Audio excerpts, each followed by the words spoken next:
Ces excuses étant faites, je suis heureux d'accueillir Vincent Passini, qui a bien voulu nous rejoindre. Alors, sur votre intervention, on avait eu l'idée de cette intervention était venue notamment à la lecture d'un rapport de Michel Godet sur la créativité et l'innovation dans les territoires, qui est un rapport du Conseil d'analyse économique qui est paru il y a 2 ans, je crois, et qui fait différents constats. Et qui part à un moment, je vous le rappelle, en 2010, on est toujours un peu dans cette situation-là. On est quand même dans un constat de crise. Et quand ça a été écrit, c'était notamment la grande crise de 2008. Et malgré ce contexte-là, ce rapport nous dit qu'il y a 3 bonnes nouvelles qui se présentent à nous pour les prochaines années. Et notamment dans nos territoires. La première bonne nouvelle, c'est qu'il y a un monde nouveau qui se prépare. On connaît le facteur générateur des crises, et notamment en disant qu'il y aura de nouvelles modalités de production de la croissance. Je parle sous votre couvert. La deuxième bonne nouvelle, c'est qu'il va falloir tout changer, nos habitudes, nos organisations, nos comportements, et qu'on va avoir un retour de balancier justement vers les territoires et la production de proximité. Troisième bonne nouvelle, on est à l'aube d'une 3e vague d'innovation. Je vous rappelle les 2 premières vagues, la Renaissance, la Belle Époque. Et donc, fort de ces 3 bonnes nouvelles, ce rapport fait un constat, c'est que justement, on peut à un moment investir dans nos territoires et voir si dans nos territoires, on peut soutenir des personnes qui sont des créateurs, des entrepreneurs et qui sont porteurs d'innovation. Et dans ce rapport, il y a des exemples très concrets qui sont développés. Donc voilà pourquoi on s'intéresse ce matin à ce thème des territoires et justement sur sa dimension prospective et porteuse d'avenir. Monsieur Passini, vous avez un profil triple. À la fois vous êtes consultant, vous êtes entrepreneur et vous êtes chercheur. Donc je vous ai dit déjà au téléphone et encore hier soir que vous avez pour nous l'apport théorique mais aussi l'apport du clinicien. Et notamment vous travaillez très concrètement sur des aspects prospectifs dans des territoires avec des élus, des acteurs économiques, des acteurs sociaux pour des projets de territoire à 10-20 ans. Enfin, vous nous préciserez tout ça. Et donc c'est fort de ce double regard ou triple regard que vous allez pouvoir nous éclairer aujourd'hui sur la dimension prospective territoriale et justement de voir si dans ces territoires il y a des élites, de futures élites ou de nouvelles élites qui sont en capacité de se positionner pour porter un projet et avec peut-être une nouvelle gouvernance. Mais ça, c'est à vous de nous dire quels sont justement les scénarios ou scénarii d'évolution possibles. Voilà, je vous laisse la parole donc, pour cette intervention. Merci. Donc bonjour. Alors juste, c'est pas de la coquetterie à la fois chercheur, entrepreneur, consultant. C'est parce que je peux pas faire ce métier, on peut pas le faire si on n'a pas ces 3 casquettes. Alors je suis enseignant-chercheur au Pacte, c'est un laboratoire du CNRS qui regroupe politistes, urbanistes, géographes, sociologues. Et j'ai 2 domaines de recherche, c'est comment on passe plus rapidement de la réflexion à l'action. Et à la croisée d'entreprises et territoires, je cherche les leviers de développement. Pour financer mes recherches, comme je ne suis pas un très grand chercheur, avec un laboratoire et avec des chercheurs associés, je finance ces recherches en m'associant avec des partenaires et en créant des entreprises. Il y en a 3. Une en direction du logiciel pour piloter des projets complexes, qui s'appelle Cockpit. Une autre sur les questions de marketing et de positionnement des territoires dans un environnement plus ouvert, et j'y reviendrai, c'est Connexitium. Et puis la 3e, c'est Carrefour des compétences sur les processus d'apprentissage. Et puis je fais du conseil en prospective et stratégie, et j'accompagne aussi bien les entreprises que les territoires. Et ça fait à peu près 15 ans que je fais ça, mais j'ai pas toujours fait ça. Je me suis aussi occupé d'insertion, public en difficulté, etc. Voilà, pour résumer. Donc du coup, quand on m'a demandé... c'est moi qui pilote, c'est ça? D'accord. Ouais. Quand on m'a demandé de réfléchir quelles élites pour demain sur les territoires, ma question est très... Comme on fait en prospective, c'est souvent... on pense toujours à ce qui va changer. D'accord ? Mais il faut aussi penser à ce qui ne va pas changer. Il y a quand même dans ce pays, il y a des inerties qui sont, on l'a dit, des bonnes nouvelles. Quand on a 3 bonnes nouvelles, tout va changer. Je ne pense pas que tout va changer. Il y a des choses qui vont changer, il y a des choses qui ne vont pas changer. Et un des points qui est très important, c'est que de se dire, bon, je vais donner 2-3 choses sur la prospective pour on se mettre d'accord ce que c'est que la prospective. D'abord, c'est une indiscipline intellectuelle, comme disait Jean Massé, ancien commissaire au plan, et l'idée, c'est d'éclairer le présent à la lumière des futurs possibles. On n'est pas dans de la projection ou de la prévision à partir des données du présent qu'on extrapole. Donc on est une ouverture des futurs possibles avec évidemment l'identification des ruptures. Des exemples, il y en a plein. Hein. Beaucoup de spécialistes, par exemple, comme l'éminente Hélène Carrère-Dancos, disaient qu'il n'y aurait pas d'effondrement du bloc soviétique quand on l'interrogeait, alors que Emmanuel Todd, qui n'était pas un spécialiste de ces questions, avait prévu l'effondrement du bloc soviétique. Et vous pouvez reprendre X exemples, c'est souvent le cas. Et pourquoi ? Parce que en fait, le spécialiste, il est souvent focalisé sur sa variable ou sur les variables qu'il observe, parce qu'il est spécialiste de ce domaine. Or, on voit bien que les variables qui sont connexes ou qui sont en dehors de son système d'expertise peuvent avoir beaucoup d'influence, du coup, il les intègre moins, etc. Et là, souvent, on voit ce genre de choses se multiplier. Et ce qui montre aussi, d'ailleurs, et c'est un des points très importants, c'est qu'on est quand même dans des systèmes très complexes pour observer ces phénomènes. Et on n'a pas, si vous voulez, les outils qui nous permettent de réduire à cette complexité, du coup, pour agir derrière. Ça pose des problèmes, évidemment, d'action. Alors, autre chose, en prospective, il y a 4 attitudes qui sont essentielles. La passivité, je la mettrai de côté. Il y a la réactivité, la préactivité, la proactivité.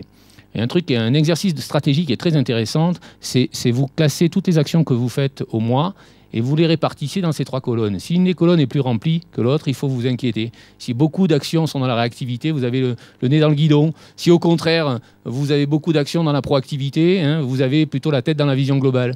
Donc en gros, c'est un équilibre. Et on voit bien que d'ailleurs, quand moi j'applique cette grille et que je travaille ou dans les entreprises, dans les territoires, je vois souvent, le plus souvent, je ne vois pas cet équilibre entre réactivité, préactivité, proactivité. Où je vois des gens hyper réactifs, où je vois des gens hyper préactifs, c'est-à-dire, en fait, c'est des assureurs, ils bétonnent, ils verrouillent, ils ont des modèles, ou des gens très proactifs, très entrepreneurs, qui se soucient quelquefois peu du contexte local. Alors, autre chose, il y a 3 questions qui sont essentielles, il faut juste avoir en tête. En tout cas, d'un point de vue, j'allais dire, méthodologique, c'est que la prospective existe parce qu'il y a de l'incertitude. S'il n'y avait pas d'incertitude, il n'y aurait pas de prospective. C'est la base. Deuxième point, c'est que en matière de connaissances, la limite, c'est la représentation. C'est-à-dire qu'il n'y a pas de statistiques du futur. Donc on travaille avec, bien sûr, des données assez factuelles, mais en même temps, il y a aussi beaucoup de choses qui sont du domaine du qualitatif, du domaine de la perception. D'accord ? On interroge plusieurs experts, par exemple, pour confronter certaines analyses. Mais quand vous parlez à 20 ou 30 ans, vous ne pouvez pas dire que ça va se passer. Donc, il n'y a pas de boule de cristal là-dessus. Et puis, un des points qui est très important aussi, c'est qu'on raisonne aussi par alternative. C'est-à-dire qu'une fois qu'on a posé un problème, en gros, on a tendance à dire un enjeu, c'est une problématique clé qui va impacter tel ou tel domaine et sur lesquels on n'a pas véritablement de réponse. La question après, c'est quelles sont les réponses. C'est pas quelle est la réponse, c'est quelles sont les réponses. Et une fois qu'on a posé la bonne question, en général, on peut trouver derrière les bonnes réponses. Alors, comment moi j'ai essayé de raisonner par rapport à cet exercice ? En fait, je me pose en général de façon très simple 3 questions. Qu'est-ce qui est important ? Qu'est-ce qu'on maîtrise ? Et qu'est-ce qui est incertain ? Si vous maîtrisez des choses importantes, d'accord, pour l'avenir, ce sont des leviers pour la stratégie. Si vous ne maîtrisez pas ces choses importantes, alors c'est là qu'il faut réfléchir et comprendre où se situent les zones d'incertitude. Et une des clés quand même, hein, c'est la notion d'irréversibilité. Ce que vous engagez, est-ce que la tendance qui est à l'œuvre, par exemple, est irréversible ? Ça, c'est une vraie question. Et en gros, qu'est-ce qu'elle va impacter sur le territoire ? Alors bon, je vous ai laissé quelques définitions, mais je ne vais pas y revenir parce que c'est pas. Il y a une grammaire prospective qui permet en gros, de placer. Et les mots sont très importants. Hein, du coup, de construire un peu ces représentations du futur. Alors, sur cette question, et je rentre maintenant dans le sujet, j'ai identifié, si vous voulez, 12 ce que je vais appeler facteurs de changement. Il me semble qu'il y en a 12. Alors peut-être il y en a 13, peut-être il y en a 11, peut-être il y en a 10. Mais 12 parce que ça m'a fait penser aux travaux d'Hercule, il faut essayer de trouver un peu un exercice. Et puis, l'idée, il y a une transformation qui est en train de s'opérer et bien essayer d'identifier ce qui va être pour moi déterminant. Mais aussi, j'ai essayé de regarder qu'est-ce qui n'allait pas changer. Alors, ce qui n'allait pas changer pour moi, il y a deux invariants, c'est depuis l'histoire des zones, la préhistoire, etc. C'est le pouvoir. Vous avez toujours des gens qui veulent le pouvoir, pour plein de raisons. Je ne rentre pas dans les détails. Et puis la notion de rapport de force. C'est combien de divisions? Alors, je ne dis pas ce qu'on a dit à table hier soir, mais c'est véritablement ça, c'est le plus fort, ou la plus forte. Ça, c'est un autre élément aussi. Et on voit bien que ça existe toujours. Alors, par contre, ça se met dans un système qui est en train de changer. Et notamment, une des premières des... Alors, je ne les ai pas classées par ordre d'importance. Je les prends un peu comme ça, les unes à la suite des autres. On verra peut-être éventuellement si c'est nécessaire de les classer. Mais une des premières transformations pour moi, c'est que l'élite de demain sera une élite urbaine. 70% de la population vit sur 20% du territoire. C'est la première fois dans l'humanité que plus de la moitié, la population urbaine est plus importante que la population rurale. Et pour un pays comme le nôtre, avec cette tradition agricole, cette tradition rurale, c'est un vrai changement, c'est une vraie rupture. Évidemment, on le voit spatialement, mais on ne le voit pas cognitivement. On ne voit pas ce qui se passe dans la tête des gens. Mais en gros, les gens vont réfléchir dans ce monde urbain, travaillent dans ce monde urbain, ont des réflexes du monde urbain. Après, qu'est-ce que ça veut dire derrière en termes de prise de décision? C'est très difficile. N'empêche que ce qui se joue aussi, c'est le développement. Parce que derrière ça, il y a une autre idée, c'est la notion de métropole. Et en économie, ce qui est en train de se passer, c'est qu'on est en train de dire que les territoires qui se développent, pour revenir en partie à ce rapport sur la croissance et l'innovation, ce sont les territoires métropolitains. Ça veut dire quoi? Ça veut dire que ce sont des territoires où on a concentré des ressources. Et on fait des études, au passage, pour dire que, vous voyez, on crée des emplois métropolitains, etc., ce qui est un peu logique, puisqu'il y a toutes les ressources sur ce territoire. Quid des autres territoires? Vous voyez, c'est la question des hôpitaux, elle se place là-dedans. Et c'est logique, la question de la poste se place là-dedans. En 1950, 50% de la population vivait en zone rurale, et l'autre partie vivait en zone urbaine. Et aujourd'hui, l'équilibre est rompu. Et donc, les décisions, elles se prennent dans ce monde urbain. Et quelquefois, évidemment, on dit, ben oui, il faut aider le monde rural, par exemple. Et en fait, je pense qu'il y a une autre classification urbain-rural. Ça s'est énormément segmenté. Mais bon, on n'a pas le temps de rentrer dans les détails. Donc, premier élément, c'est ça. Deuxième élément, pour moi, ce qui est majeur, c'est cette révolution. Alors, je pris cet exemple parce qu'il faut toujours prendre des exemples. Rappelez-vous le quid. Si vous avez le quid au passage 2007, gardez-le, c'est collector parce que c'est à la fois. Ce qui est intéressant dans l'histoire du quid, ça raconte un peu l'histoire de la France, de la culture française. C'est qu'à l'origine, ceux qui ont créé le quid dans les années 80, ils ont dit on veut créer finalement un document dans lequel il y aura toute la connaissance. Au départ, c'est cette... Et ils ont imaginé évidemment ça, mais ils ont complètement construit cet outil sans intégrer Internet. Donc ils avaient la culture du livre et pas la culture... Quand Internet est arrivé, non, ils ont voulu s'y mettre, bien entendu, comme tout le monde, mais ils n'ont pas pu s'adapter parce qu'ils partaient du livre. Et Internet, c'est quelque chose qui demande une interactivité à la connaissance. C'est-à-dire qu'on aura donc des élites qui vont être familiers. Et je mets de côté les médias, c'est pas la même chose pour moi. Hein. Ce sont tous ces outils qui vous permettent de s'affranchir du temps, qui vous permettent de capter de la connaissance très vite, de naviguer dans un monde, comme le disait, comment il s'appelle, le PDG de Paro, ça va me revenir, il dit, au fond, la première, moi l'invention qui m'aime le plus, que je trouve la plus importante, c'est Google Earth. Pourquoi Google Earth? Parce que vous avez l'impression d'être un oiseau qui survole la Terre. 50 ans en arrière, quand on pose la question à Georges Pompidou, il dit quelle est la plus belle invention? C'est la caravelle. Donc, vous voyez, on a un objet matériel il y a 50 ans, on a un objet immatériel aujourd'hui. Donc, on est aussi rentré dans ce monde immatériel et on aura des élites qui, de toute façon, vont construire leurs décisions avec ça. Alors, est-ce que c'est bien? C'est pas bien? Quel impact? C'est plus compliqué que ça. On a également des élites, contrairement peut-être à il y a 30 ou 40 ans, sur les zones dans les territoires, vous avez des politiques, c'était des agriculteurs, il n'y avait pas de diplôme, c'était des artisans, c'est des commerçants, des entrepreneurs, quelquefois, évidemment, des instituteurs, des médecins, bien entendu, mais de plus en plus, c'est des gens qui ont suivi des études supérieures. Bac plus 4, Bac plus 5. Vous reconnaissez toutes... alors, bien, pas bien. On voit bien en tout cas que dans leur réflexion, pour moi, ça va être très important pour une raison toute simple. Alors, j'essaierai de développer ça. C'est qu'on a un enseignement en France qui est en gros la connaissance, c'est ça, ne peut être, la véritable connaissance ne peut être issue que parce que le sujet observe un objet de façon déconnectée. Alors, quand vous faites un diagnostic, ce qui est un peu différent d'un clinicien d'une certaine façon, parce qu'il est près de la réalité, c'est-à-dire que finalement, celui qui fait ce diagnostic, l'universitaire, le consultant, peu importe, il a cette prise de recul qui lui permet d'observer et de comprendre. Il y a toute une autre, je suppose que sans rentrer, notre philosophie, notre approche, et l'approche constructiviste qui vient des États-Unis et qui dit au fond que le sujet, pour fabriquer de la connaissance, il faut qu'il soit mêlé à l'objet.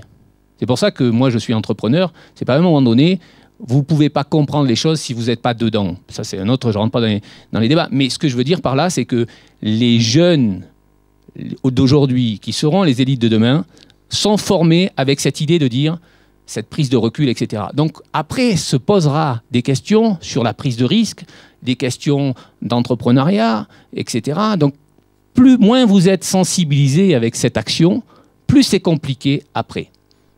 Et c'est pour ça qu'on est un pays d'ailleurs, par rapport à l'Europe du Nord, et même par rapport à l'Europe du Sud, où on ne développe pas tant que ça l'apprentissage. Donc une autre forme de connaissance. Et ces erreurs, ça fait partie, si vous voulez, de la vie, tout simplement, des individus. Donc le diplôme est en plus fait... Alors maintenant, ça a changé, les formations sont très diversifiées, plus professionnalisantes, mais n'empêche que vous avez des gens qui ne sont jamais sortis du système universitaire et qui forment ces élites de demain. Donc ça interroge, en tout cas ça interroge. Et je les connais puisque je les côtoie et je les fréquente. Et je ne fais pas partie d'ailleurs, alors c'est un autre problème. Mais, donc du coup, un autre élément pour moi qui est essentiel aussi, c'est toute cette histoire sur le vieillissement de la population. Alors je vous ai pris un tableau, là j'ai cherché ce matin, un tableau que j'avais sur, au fond, comment l'espérance de vie a évolué depuis 1740. Vous voyez, 24 ans, 26 ans pour les femmes, et aujourd'hui on est à 78 ans, 84 ans, quoi. Vous transformez ça en heures de vie. Ça vous fait au départ pour les femmes 735 000 heures, 674 000 heures pour les hommes. Vous enlevez le sommeil, les études et le travail, etc. Il vous reste à peu près 271 pour les femmes et 210 000 de temps libre pour les hommes. Ça peut 24 ans, sauf que c'est à la fin de notre vie la plupart du temps qu'on l'a. C'est peut-être pas très bien ça, c'est un autre souci. Mais disons que qu'est-ce qui est important là-dedans pour moi ? C'est qu'on est passé au milieu d'un système où, au milieu du XVIIIe siècle, les hommes et les femmes travaillaient pour 70-80%, les 2 tiers, quoi, du temps. Et finalement, mouraient à la fin de leur vie professionnelle sans profiter de la retraite. On est rentré dans un système où, en fait, quand on regarde bien ceux qui travaillent à 35 heures par semaine, en gros, le temps de travail dans la vie va représenter entre 14 et 18%. D'accord ? Le temps de travail, 14 et 18%. Ça veut dire quoi ? Ça veut dire que derrière, si on tire le fil de tout ça, on est dans quelque chose qui est en train de se transformer et qui est très important, c'est que on ne réussit pas simplement sa carrière professionnelle dans sa vie. On rentre dans un système où on veut réussir sa vie tout court. Et on est en train de concilier ces temps de vie entre la vie de famille, la vie active, le métier, peu importe, la vie de loisir. Et on est rentré en plus dans une société où on parle de civilisation de loisirs, à juste raison, et ça date pas d'aujourd'hui, des années 60, et au passage, on l'a fait sur Annecy. Geoffroy Dumazaudier a fait son étude à l'époque sur Annecy. Et ça, c'est compliqué. Et du coup, qu'est-ce qui se passe ? C'est que jusqu'à maintenant, ce qui se passait dans la plupart du temps, le modèle, c'était l'homme travaillait, la femme était à la maison, du coup, la société était plutôt bien organisée. On est rentré dans un système où les deux travaillent, parce que les deux font des études, il y a une volonté d'indépendance et des femmes dans la société qui fait que ça rééquilibre, si vous voulez, ces questions de conciliation, de temps de vie, etc. Alors, il y a un chiffre pour illustrer ça, et pour moi qui est assez symptomatique, c'est que en 1965, il y avait 350 000 mariages et 35 000 divorces. Aujourd'hui, vous avez 300 000 mariages et 140 000 divorces. Parce que du coup, la question de la conciliation des temps de vie avec les deux qui travaillent dans des métropoles où on habite loin, où c'est compliqué pour se déplacer, où on passe de plus en plus de temps, etc., fait que les élites de demain vont être là-dedans, quoi, avec ces questions-là à régler. Ce qui n'était pas le cas, pour moi, des gens qui avaient, ceux qui étaient plutôt issus des années de l'après-guerre, et y compris, j'allais dire, même des gens qui sont nés, les baby-boomers 68. Donc aujourd'hui, on est dans quelque chose de différent par rapport à ces questions, et ils vont les traiter nécessairement différemment. Les arbitrages ne seront pas les mêmes. L'autre question était l'autre, si vous voulez, facteur de changement, c'est qu'on est rentré dans une société où la question, tout ce qu'on dit sur le climat, les transitions énergétiques, etc., biodiversité, bon, on met tout ça après, sans trop rentrer dans les détails, développement durable. On voit tout de suite aujourd'hui, y compris les chefs d'entreprise, qui ont intégré ça dans leur stratégie. La question du développement durable, la question de l'économie d'énergie, la question de la valorisation des produits à partir de ces problématiques est devenue une véritable stratégie pour des chefs d'entreprise. Je ne parle même pas des territoires parce que la plupart des territoires aujourd'hui font des démarches dans ce sens-là. Mais ça veut dire quoi? Ça veut dire que les élus aujourd'hui, les décideurs, les élites, ceux qui prennent des décisions dans les territoires, sont câblés déjà sur ces questions-là.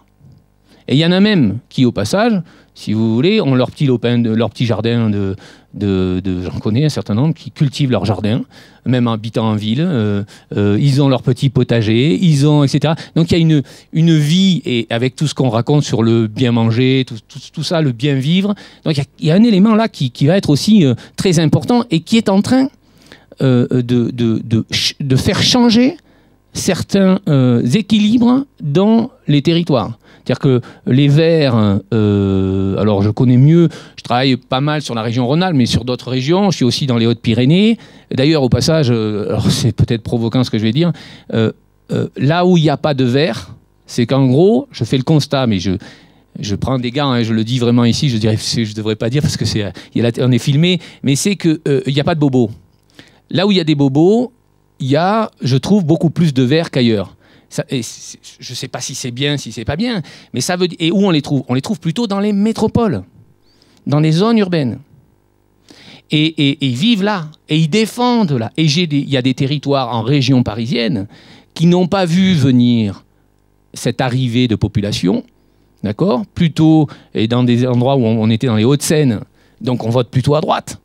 La population s'est transformée parce que tous les 3-4 ans, vous avez 30% de la population qui tourne. Elle tourne, vous voyez, partir des gens plutôt fonctionnaires catégorie C, voire B, ou éventuellement ouvriers, remplacés par, on va appeler des jeunes cadres dynamiques à fort potentiel d'achat, enfin en tout cas avec des revenus intéressants, et qui sont soucieux, si vous voulez, de cette qualité de vie. Et si la commune ou si le territoire ne prend pas en compte ça, ça se retrouve aux élections. Donc c'est très concret, ça. Ça peut aller très vite. Donc là, c'est toujours la même chose, c'est la question énergétique avec le prix du pétrole. On n'est plus dans la même situation. Alors, un autre élément, c'est on aura, de toute façon, contrairement à il y a 30 ou 40 ou 50 ans, c'est que de toute façon, ce monde des élites. Et derrière ce monde des élites, il y a ce monde du pouvoir. C'est un pouvoir où les femmes vont rentrer de plus en plus. Donc, je ne sais pas s'il faut employer le mot féminisation des élites, tout ça, mais en clair, c'est net.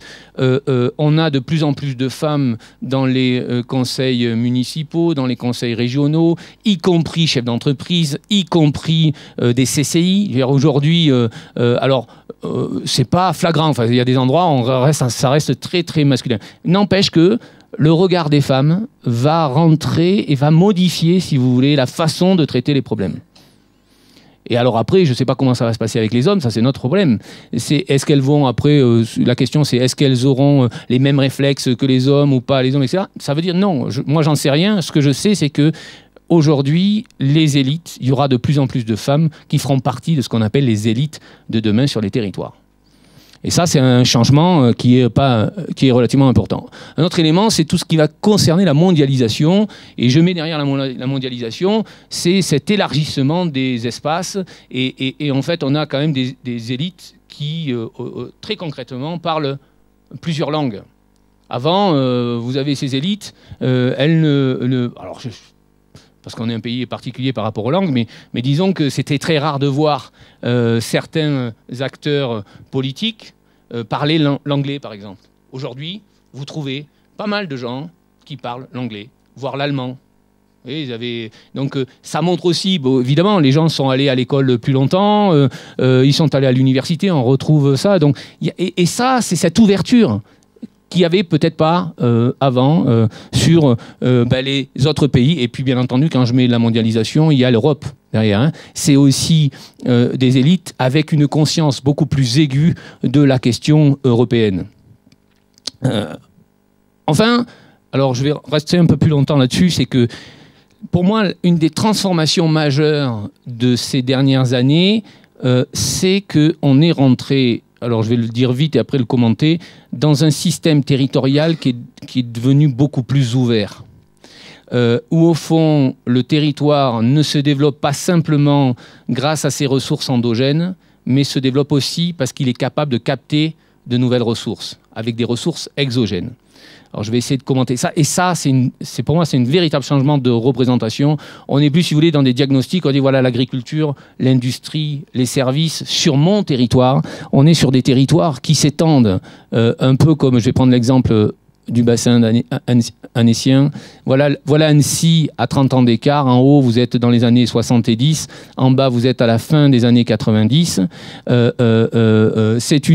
voit tout de suite la tache rouge. C'était la ville d'Annecy. Aujourd'hui, c'est une agglomération. Demain, c'est une espèce de pays qui va intégrer le lac et la montagne. Donc, vous êtes sur un autre territoire avec d'autres façons de gérer le pouvoir sur ce territoire. Malgré tout, sur ce territoire, il y a encore des communes. Maintenant, il y a des intercommunalités. Il y a encore des conseillers généraux. Il y a encore ce découpage, si vous voulez. C'est ce qui nous, au passage, nous plombe un petit peu entre ce qu'on appelle le millefeuille, la superposition des couches. Mais ce qui est intéressant, c'est plus de dire maintenant quels sont les outils qui nous permettent d'observer ces problèmes et de comprendre ce qui se passe.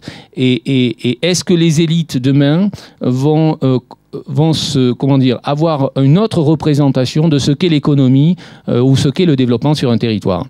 Et là, il y a une théorie qui existe d'ailleurs depuis le début du XXe siècle, qui est par un économiste, Werner Zambart, qui dit au fond, un territoire ne se développe pas simplement avec ce qu'il produit, mais avec ce qu'il capte.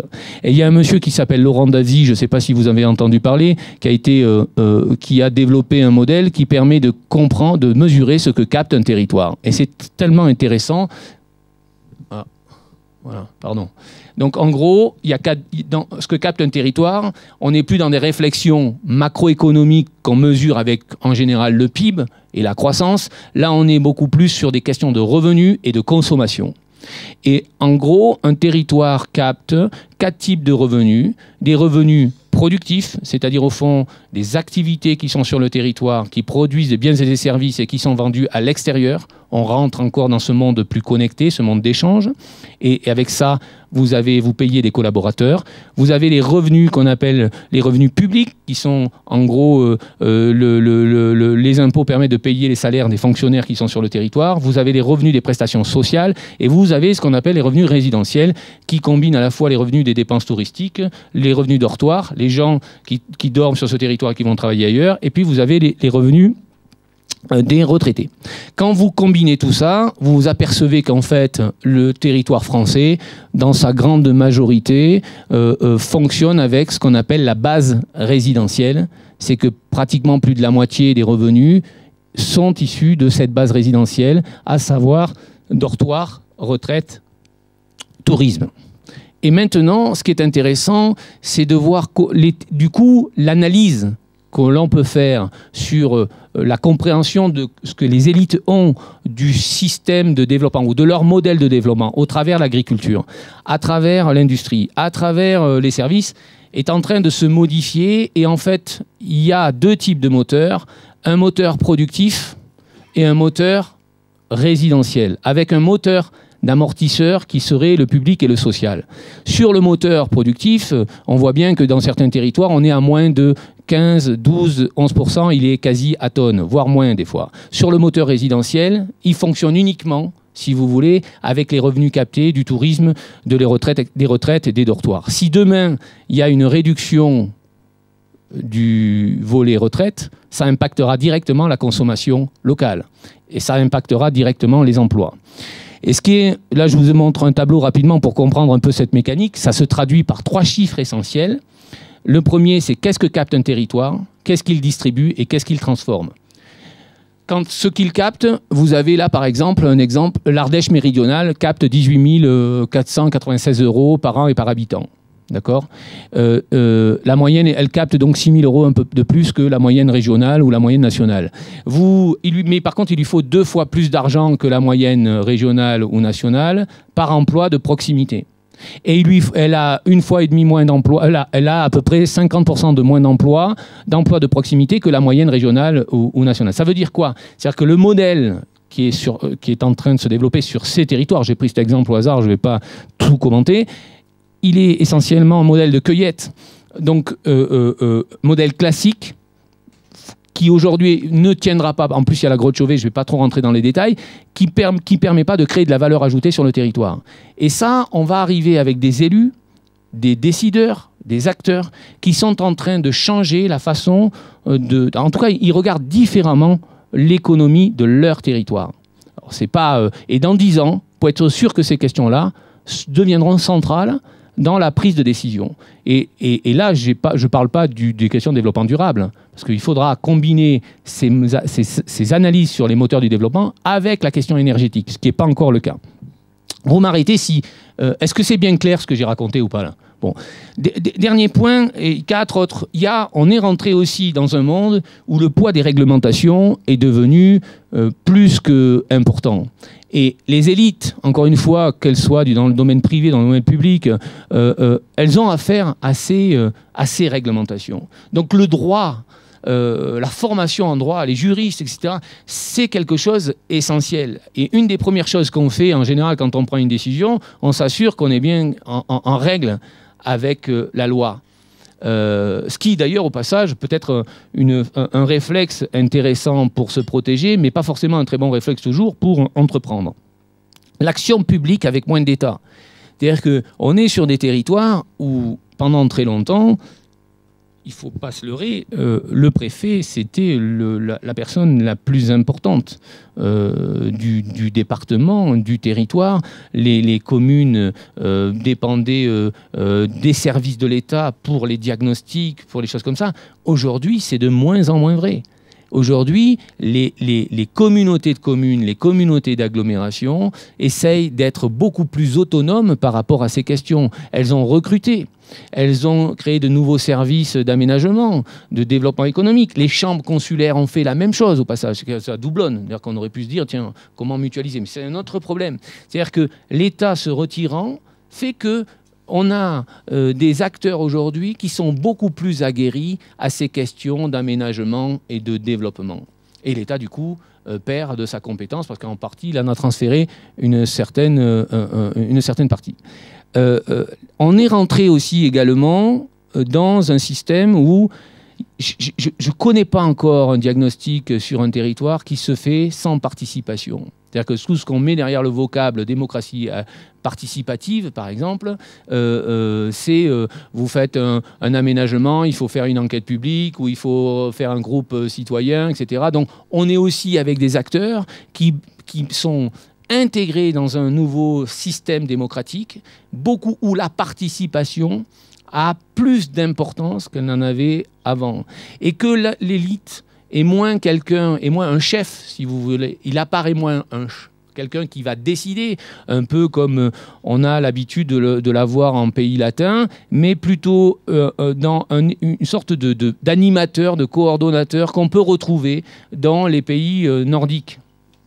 Et ce qui compte, c'est la capacité de ces élites à réunir ces ressources et à les coordonner, et à les mettre ensemble. Mais bon, ce n'est pas forcément toujours le cas, en tout cas en termes de... de méthode, on voit ça. Et l'exemple, pour moi, qui est significatif, c'est l'exemple des Hautes-Pyrénées, un département sur lequel je travaille. Son président, Michel Pellieu, et son vice-président, alors il ne faut pas que je dise des bêtises, mais disons Claude Miqueux, sont véritablement dans cette posture-là. Alors, en même temps, ils ont déjà un certain âge, mais ils voient bien le rôle que le politique aujourd'hui est en train de changer, ce décideur est en train de changer, et qu'il est plus au service d'un territoire et non de la structure Conseil général, et que son souci, c'est de comment il va créer un projet de territoire qui soit partagé par l'ensemble des forces vives de ce territoire. Et dans ce projet de territoire, bien sûr, la santé a sa place. Et donc, comment on coordonne. Maintenant, l'enjeu, ça va être comment on va coordonner les stratégies publiques et les stratégies privées, les ressources publiques et les ressources privées, parce que sur beaucoup de territoires comme les Hautes-Pyrénées, on ne pourra pas simplement continuer avec d'un côté les ressources publiques et d'un côté les ressources privées. Et ça, c'est un vrai changement, si vous voulez. Moins d'État, plus de participation amène ces nouvelles élites à retravailler la question de la décision et la question du projet sur les territoires. Puis enfin, il y a la question de la médiatisation. Aujourd'hui, il n'y a pas un décideur qui n'a pas sa photo dans les journaux locaux, ou au mieux, quand ils sont bien connus, c'est nationaux, voire plus. Donc, ce n'était pas le cas à l'époque. L'information restait plutôt fermée. Aujourd'hui, avec Twitter, avec tous les outils qui accélèrent la médiatisation, donc on est encore beaucoup plus sur le contrôle du message. C'est aussi, moi je suis très frappé de voir que cette nouvelle génération, elle est beaucoup plus dans la maîtrise de son discours que pouvaient l'être certains décideurs dans le passé qui, a priori, qui osaient pas, qui pouvaient se lâcher. Là, ils se lâchent, entre guillemets, beaucoup moins. Beaucoup plus dans la retenue, sauf éventuellement dans quelques cercles. Alors quand je fais tout ça, je ramasse tout ça, je me dis, bon, qu'est-ce qui ressort, qu'est-ce que je retiens? Moi, je retiens une chose, c'est qu'en gros, on va avoir des élites qui sont, alors je vais formuler ça comme ça, mais qui ont une autre relation au temps et à l'espace. Le temps, parce qu'on est beaucoup plus sur des choses qui sont beaucoup moins cloisonnées, avec des outils qui vous permettent de naviguer de partout, des espaces qui sont plus votre commune ou l'intercommunalité, ça c'est... Et largement, aujourd'hui, on parle de territorialité mobile. Donc, c'est un système territorial qui est complètement changé, qui est beaucoup moins binaire, beaucoup moins simple, beaucoup plus complexe. Et on voit des gens, quand même, qui baignent dans cette complexité, qui essayent de la traiter. Alors, peut-être pas toujours, on peut toujours reprocher, c'était pas toujours très bien fait, mais en tout cas, ils vivent avec. Et peut-être que d'ailleurs le contre-pied c'est d'être trop dans cette complexité et de la rendre et pas essayer de rendre les choses plus simples. Et puis je crois c'est une élite qui est beaucoup plus ouverte à la nouveauté, comment dire, pas aux autres parce que c'est pas la même chose, mais on intègre beaucoup plus facilement la nouveauté. En revanche, en termes d'incertitude, je me suis interrogé sur, au fond, est-ce que cette nouvelle élite aura une énergie, formulée comme ça, c'est sa volonté de changer le monde? Parce que quand on a changé le monde, alors c'est un peu utopique, mais elles sont là, l'élite est là parce que finalement, elle pense qu'elle a raison sur un certain nombre de sujets et qu'elle veut faire entendre sa voix et qu'elle a des solutions pour régler les problèmes qui sont sur les territoires ou qui sont dans les entreprises. En revanche, on se demande si... il y a cette énergie-là, cette volonté, et je ne suis pas sûr, moi, que ces élites-là vont consacrer, comme l'ont fait leurs prédécesseurs, leur vie à la chose publique, par exemple, quand vous êtes un élu public, leur vie à leur entreprise. Si on revient à la question des conciliations des temps de vie, c'est-à-dire que c'est des gens qui vont arbitrer aujourd'hui entre leur métier, leur famille, et ils auront en plus la structure familiale qui ne leur permettra pas d'être uniquement sur leur trajectoire professionnelle. Et c'est valable pour les syndicalistes aussi, hein, d'une certaine façon. Donc, il y aura des freins à cette volonté de changer le monde, et puis d'inventer un nouveau modèle. Derrière, il y a changement, mais il y a inventé un nouveau... De toute façon, c'est pour ça que je vous ai montré l'histoire des territoires, c'est qu'on arrive à un bout de quelque chose. Soit on trouve des solutions, et ça, je reviens au rapport, pour changer de modèle économique. Tout ce qu'on a fait jusqu'à maintenant, c'est très bien, mais c'est dans un autre contexte. On n'a plus les mêmes marges de manœuvre financières. On est dans une autre organisation d'échelle spatiale. Des activités économiques sont devenues plus immatérielles. Et la société n'est plus la même. Donc, il faut inventer quelque chose de nouveau. C'est vrai que ces nouveaux élites seront dans ce monde-là. Est-ce que ça sera elle qui va fabriquer ce nouveau modèle? J'en sais rien. Le risque derrière, c'est qu'on voit qu'on a au moins souvent trois types d'acteurs. L'idéologue, l'oxymore et puis l'entrepreneur. Et face à ces questions, l'idéologue risque d'être enfermé, par exemple, sur ces questions de défense de l'écosystème, de l'écologie, par exemple, ou de défendre le travail. Alors, ce n'est pas le travail en soi, c'est quelque chose de beaucoup plus complexe. Donc là, il y a cette partie-là. Vous en avez un autre qui, sur ces questions-là, est-ce que d'inventer un nouveau modèle, il est ce que j'appelle l'oxymore, mais je ne sais pas si c'est le bon mot. En gros, c'est une figure de style qui permet de réunir deux contraires. Donc, quand on dit un merveilleux malheur, d'une certaine façon, c'est merveilleux et malheur, ça ne va pas ensemble. Mais réunis ensemble, c'est ça. On renvoie à ce que dit Voltaire, à quelque chose malheur est bon. Donc, il y a au fond, mais ça, ce n'est pas de la synthèse. C'est de la capacité à connecter des choses qui ne sont pas a priori connectables. Et on voit bien que certains élus, certains décideurs ont du mal à le faire. Pourquoi? Parce qu'ils sont enfermés dans leur système. Soit c'est un système de parti, soit c'est des postures très fortes, et ils ont du mal à sortir de ça. Et de toute façon, pour changer le système, il faut une force collective. Et ça, je pense que peut-être, je ne sais pas si ces élites sont moins ou plus, j'en sais rien, mais sont plutôt plus sensibles que les générations précédentes, parce que je pense qu'on n'est pas, on n'est pas formé à ça, nous, véritablement, par rapport à l'Europe du Nord. On a la culture de l'action collective, c'est pas toujours mis en avant dans notre pays. On met plutôt en avant un homme plutôt qu'une équipe ou un homme, une femme. Je pense qu'il y a un autre problème qui me pose souci dans les questions, c'est la culture ingénieur hors sol. C'est-à-dire que, au début, j'avais tâté le cul des vaches, c'est être capable d'être en contact avec une certaine réalité. Le monde urbain, cette vie matérielle, vous déconnecte d'une certaine façon d'une réalité.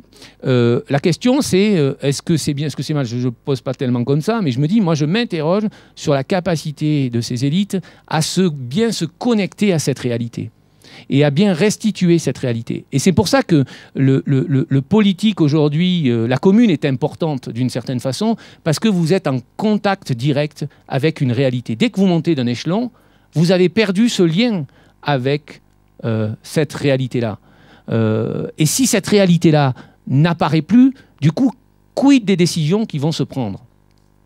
Et surtout, si les décisions sont encore plus centralisées dans des niveaux au-dessus, avec des élites qui ont très vite ne connaissent pas ce monde un peu plus réel. Je me demande aussi, la question que je me suis posée, c'est au fond, est-ce que ces élites qui sont très diplômées, qui ont fait des grandes écoles pour la plupart, accèdent très vite à des fonctions de dirigeants, de responsabilités importantes? Est-ce qu'elles auront la sagesse? Parce que derrière, ce n'est pas l'intelligence. C'est pour ça que au début de ma diapositive, il y avait le cerveau, c'est-à-dire que j'avais un cerveau avec deux hémisphères. Ce qui est en jeu, ce n'est pas tant l'hémisphère gauche, dans l'hémisphère de la logique, l'hémisphère de la rationalité, mais il y a aussi tout l'hémisphère droit, l'hémisphère de la créativité, l'hémisphère des émotions. Moi, ce qui m'interroge, c'est au fond, comment ces élites vont gérer la question émotionnelle par rapport à eux-mêmes, par rapport aux autres. Et je ne vois aucune formation aujourd'hui qui aborde véritablement ces questions. Peut-être vous, je ne sais pas, dans vos formations, comment on coach et comment on accompagne les élites sur ces questions-là. Enfin, c'est le truc qu'on voit souvent dans les nouvelles générations. On a toujours tendance à s'opposer au monde ancien. C'est comme 68. Bah, la différence, c'est qu'en 68, ils étaient beaucoup plus nombreux. Donc avec le baby-boom, c'est aussi pour ça que c'est une des raisons pour lesquelles les choses ont bougé de façon plus explosive. Aujourd'hui, on voit que pourtant, on est dans la même situation entre les générations. Et je rappelle que par rapport à la situation démographique, c'est la première fois dans l'humanité qu'on a 4 générations, comme dit Michel Serres, qui vivent côte à côte. Donc ça pose à la fois des problèmes et des solutions qui vont être complètement inédites. Mais disons que, est-ce qu'ils vont être capables de fabriquer des ponts entre ce monde ancien et ce monde nouveau qui se prépare? Moi, c'est vraiment une interrogation. En tout cas, je n'ai pas vu les gens que j'ai côtoyés, je pourrais en parler après, de gens qui me... Bon, je ne connais pas non plus tout le monde, qui avaient cette capacité-là. Voilà. Peut-être que je peux m'arrêter un peu. Non? Je continue? Bon. Oui, si vous voulez de... Ça va ce que je dis, c'est pas... Et alors du coup, moi je me suis dit, il faut parler aussi de comment ça se passe sur un territoire quand on est confronté du coup à ces élites, comme on les appelle. Alors, il faut peut-être préciser que pour moi, une élite, c'est quelqu'un qui a bien sûr des responsabilités, mais dont la décision concerne pas mal de gens, quoi. C'est-à-dire que quand ils prennent des décisions, c'est impactant pour pas mal de gens. Que l'on soit chef d'entreprise, que l'on soit par exemple un préfet, que l'on soit un président de conseil général, un élu, etc. Derrière, les décisions, les engagements, les investissements que vous faites, vous ne le faites pas que pour vous ou pour une dizaine de personnes. Vous le faites pour plusieurs milliers de personnes, la plupart du temps. Donc ça, c'est des gens qui ont un relativement pouvoir sur les autres. Et qui, au fond, se rendent compte aujourd'hui. Et c'est ça, si on combine les choses, on n'est plus dans ce monde vertical, très bien organisé, très bien structuré, à la française, où les décisions se prenaient et les actions se prenaient en cascade, bien organisées, avec un système territorial au point. Aujourd'hui, les problématiques sont beaucoup plus transverses. Il y a un élément qui est très important, c'est qu'il n'y a pas de leader capitalistique sur les territoires. D'ailleurs, même quand vous l'avez dans l'entreprise, c'est très compliqué de prendre une décision et de la faire appliquer. Ça veut dire quoi? Ça veut dire que la décision, il faut la partager. Il faut la fabriquer avec les autres. Pour fabriquer une décision avec les autres, il faut partager une vision. Il faut partager un certain nombre de choses. Il y a des fondamentaux. Si vous n'avez pas ces fondamentaux, il n'y a pas d'action derrière. Et donc mon travail, finalement, ça consiste à fabriquer ce récit, si vous voulez, dans les territoires ou dans les entreprises, un récit qui permet de se mettre d'accord et qui fabrique un peu de sens pour les gens qui doivent prendre des décisions, mais aussi pour les gens qui doivent appliquer ces décisions. Et du coup, une des questions qui se pose en prospective, mais ça c'est méthodologique, c'est derrière, c'est de passer du mode récit au mode projet. C'est-à-dire que vous avez beau avoir le récit, en gros, vous avez des rapports, en gros, mais ce n'est pas pour autant que vous avez le projet derrière. Et ça pose d'autres trucs.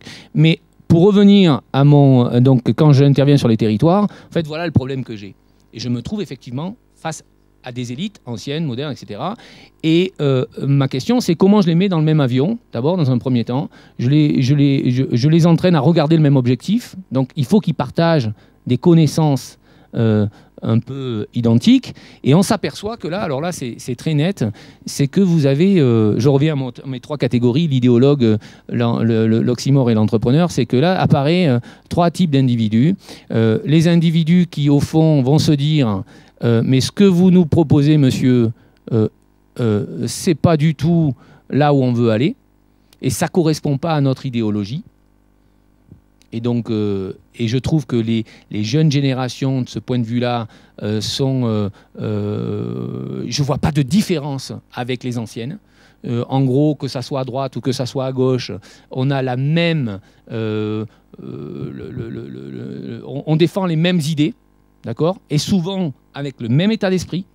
Donc, pas de choses, etc. Mais ce qui est intéressant, c'est qu'il y a quand même une frange on va dire de ces idéologues qui sort un peu du panier et qui va chercher, parce qu'elle est dans un système beaucoup plus ouvert, parce qu'elle est connectée avec des expériences venues d'ailleurs, d'Europe du Nord, du monde, parce qu'elle n'est plus désintéressée par la question économique, alors elle est en train de se reposer des questions sur ce qu'est le développement sur son territoire.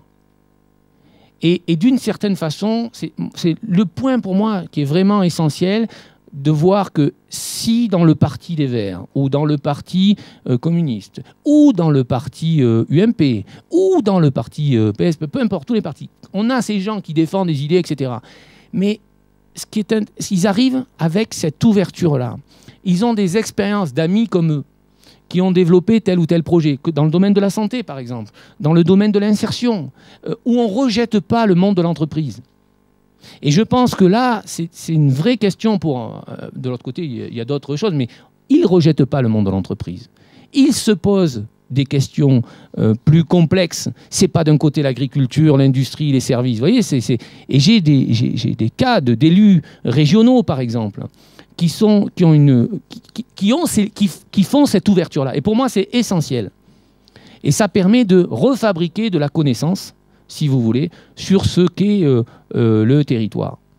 Après, le problème, c'est que là, c'est le niveau territorial. Après, il y a le parti national qui reprend le dessus. Et vous voyez comment ça se passe. On ne sort pas, il ne faut pas que les têtes dépassent. En revanche, ce qu'est en train de faire l'UMP, je trouve ça intéressant de ce point de vue-là. Après, moi, je ne porte pas de jugement politique, mais l'idée d'ouvrir à des courants nouveaux montre bien que le système qu'avait mis en place, entre autres, la droite avec un chef, est en train de changer, parce que ce qui se joue, c'est une pluralité, en tout cas, de partage de décisions. L'autre élément, c'est... J'ai un cas, alors je ne pourrais pas trop le... Mais à mon avis, s'il voit le film, il va se reconnaître. Ce qui m'a aussi intéressé, c'est que j'ai... Alors, je ne peux pas faire une généralité de ça, mais j'en ai quelques-uns. Je trouve qu'il y a des gens qui se rendent compte que les politiques publiques qui sont pilotées d'en haut mènent nulle part. Alors, ils ne le disent pas directement comme ça. Et c'est des jeunes. Quand je dis jeunes, on est bien d'accord, c'est moins de 40 ans, à peu près. Moins de 45, mais ça dépasse, c'est vraiment moins de 45 ans. Donc moi j'ai dépassé l'âge, je ne suis pas jeune. Mais ce qui est intéressant, c'est qu'à partir de là, et à partir de cette idée de dire on est obligé de partager la décision, on est obligé de s'appuyer sur les ressources des acteurs, il n'y a pas de leader capitalistique, etc., etc., ils ont mis en place un certain nombre de démarches à la fois ascendantes et descendantes, où on arrive à la fois partager de la connaissance et agir ensemble, à des coûts qui sont beaucoup plus intéressants que si on avait appliqué les anciennes méthodes classiques de l'État ou des régions, etc. Donc, ils expérimentent, ils avancent. Bien entendu, le gros problème qu'ils ont, c'est notre système administratif, réglementaire. Jacques Le Sourn disait « La France est le modèle soviétique réussi ». D'une certaine façon, quand vous voyez ce qu'il faut comme débauche d'énergie pour mettre des gens autour de la table, pour changer les représentations, pour engager de l'action. Le territoire d'Annecy, pour vous donner une idée, ce territoire que j'ai accompagné en 2003 et que là, je recommence avec eux, on a commencé en 2003, on a clôturé le programme d'action en 2005 pour qu'il soit validé par tous les acteurs. 2 ans de travail sur un espace, en gros, vous avez à peu près 200 000 habitants. C'est long, c'est trop long. Et les élites, les jeunes élites, etc., elles ne peuvent pas changer le système comme ça. Parce que ça, c'est des procédures, des réglementations, des cadres qui ne viennent pas d'aujourd'hui, qui viennent qui sont relativement anciens. Donc, elles sont là-dedans et elles essayent de se démener, et elles essayent de pousser les murs. La question qui se pose, et je vous renvoie à ce que je vous disais tout à l'heure, c'est que je ne vois pas là le type qui est capable de faire ce lien oxymore et d'entrepreneur. C'est qui, lui, il voit le système, il observe le système, il essaie d'avancer prudemment dans le système parce qu'il sait que c'est compliqué, c'est complexe, mais il ne va pas, ce qu'on appelle en prospective, agir d'une façon proactive. Alors après, je parlais de l'autre cas. Proactif, ça veut dire agir pour provoquer les changements. Alors il essaye, parce que dans sa tête, il n'est pas forcément entrepreneur. Celui que je vois, celui auquel je pense. Il n'est pas entrepreneur, pourquoi? Parce qu'il a une éducation universitaire, la plupart du temps. La tête est bien faite, il raisonne bien, il fait des notes synthétiques, il choisit les mots, il communique bien. Mais, à un moment donné, c'est du papier, quoi. Comment on rend tangible tout ça? Comment on l'entraîne? Il faut cette capacité d'entraînement. Alors, vous l'appelez comme on veut, c'est pas un chef. C'est quelqu'un qui crée cette énergie, qui transmet cette espérance. Et moi, mon souci, ce que je vois, mais évidemment, il faudrait voir plus de gens. Je vois pas les jeunes qui arrivent, je sens pas l'espérance. J'attrape, mais je me mets enfin, d'une certaine façon, je me dis, bon, si on nous jugeait comme ça avant, ben effectivement, oui, c'est vrai. Et il y a quelque chose de désabusé, si vous voulez. Mais il y a de l'énergie, voilà. Et ce qu'il y a, alors c'est l'autre point, c'est la culture, hein, je reviens à notre éducation. Quand vous êtes formaté pour penser et pour croire que, au fond, le bon diagnostic, c'est celui où vous allez être un observateur complet des choses et extérieur à ce qui se passe.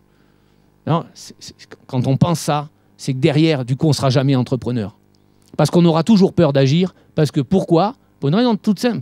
C'est que c'est des gens, ce que j'appelais l'ingénieur culture hors sol. C'est qu'avant de décider, l'ingénieur, il pose toutes les variables.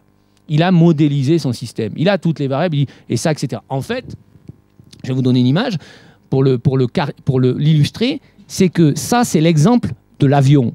Quand on fabrique un avion, on sait ce que c'est. On a une représentation collective de l'avion. Et on dit, cet avion va faire 250, 300 places, 400, etc. Et du coup, après, c'est les matériaux. Mais là, on pose toutes les variables. Et l'ingénieur, il modélise ça. Il construit l'usine pour fabriquer l'avion, etc. En revanche, si je vous dis, ah mais non, le problème, changer de nouveaux modèles, faire évoluer les modèles, on n'est pas sur un avion, on est sur un projet qui vole.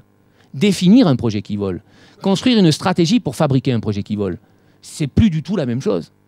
Et les variables, vous êtes sur des choses qui sont assez indéterminées, et ce qui est nécessaire, c'est de fabriquer le chemin qui conduit au projet souhaité, sans avoir véritablement défini à l'avance ce que vous allez fabriquer.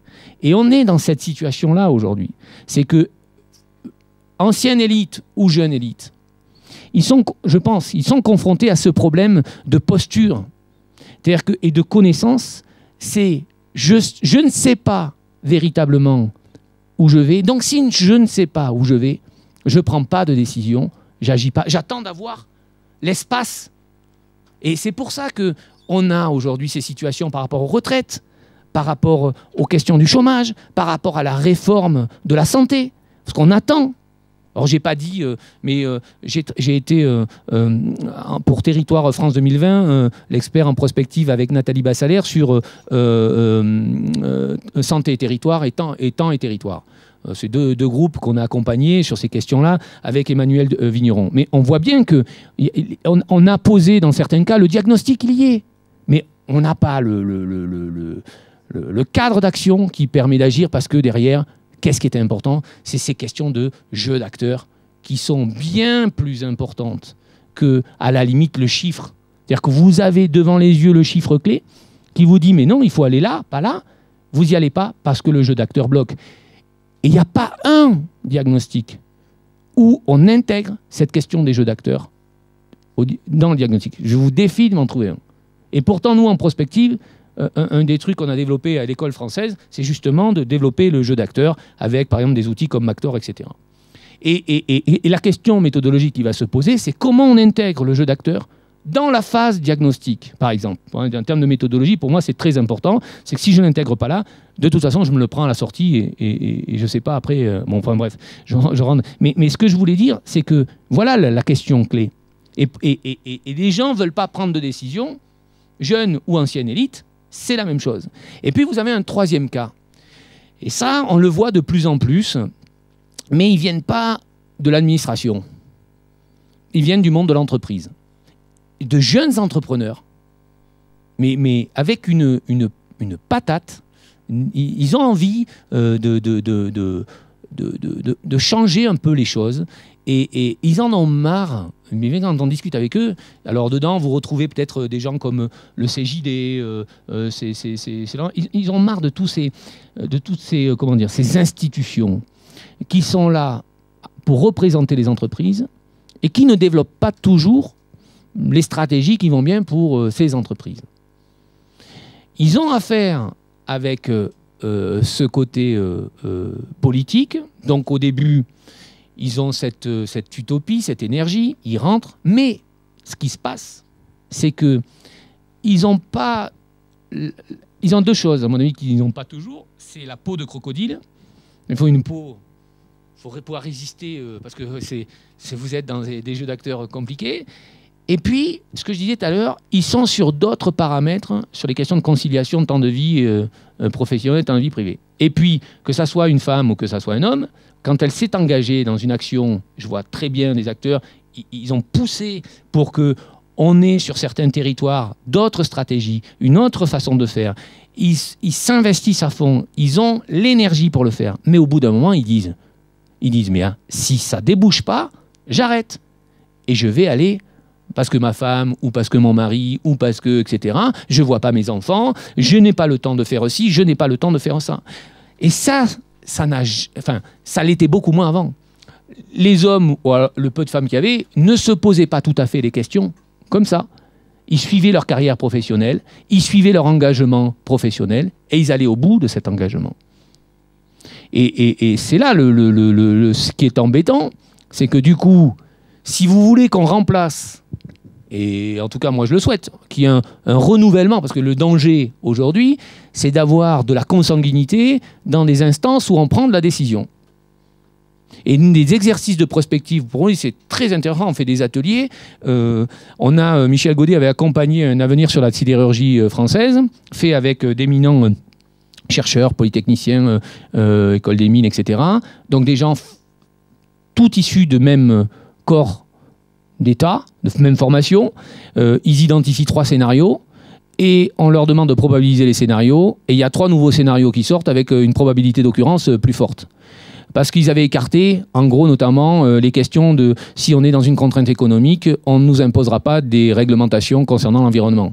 Or, c'est exactement ce qui s'est passé. Et ça, si vous voulez, quand on fait des groupes d'ateliers où qu'on n'a que des gens consanguins, vous avez ce genre de résultats. Et le souci qu'il faut, j'allais dire, jeune ou ancienne élite, pour moi, il y a un problème qu'il faut régler plus vite possible, c'est que ces jeunes élites qui ont envie de s'investir puissent le faire dans ces lieux de décision et que ces lieux de décision soient beaucoup plus ouverts à l'apport de jeunes. C'est le regard qui est important, c'est d'attirer ces nouveaux regards pour construire quelque chose de différent. Mais c'est pas gagné parce qu'évidemment, c'est bien verrouillé. Quand on a le pouvoir, je reviens à mon invariant, on ne veut pas le lâcher. Même si on dit qu'on va le lâcher. Voilà. Je pense que je vous ai dit en gros l'essentiel. Merci.